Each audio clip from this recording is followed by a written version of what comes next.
اور اکثر عورتیں یہ کہتی ہیں کہ ہمارے شوہر نے ہماری بات نہیں مانی یا ہمارے ساتھ غلط سلوک کیا یا غصے میں بولے، اس لیے ہم اپنے شوہر کے حقوق کا خیال نہیں رکھا۔ تو یاد رکھیں شیطان اور اس کے چیلے ہر وقت اسی کوشش اور جستجو میں لگے رہتے ہیں کہ کسی طرح میاں بیوی کے درمیان جدائی ڈالیں۔ اور روایات میں آتا ہے، مسلم شریف کی روایت ہے، شیطان سمندر پر اپنا تخت لگا کر بیٹھ جاتا ہے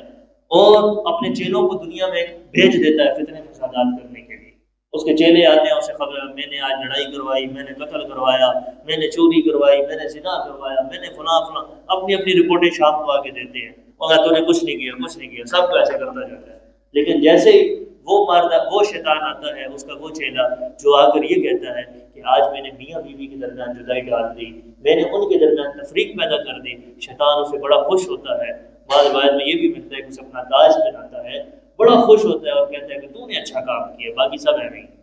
یعنی شیطان کو بھی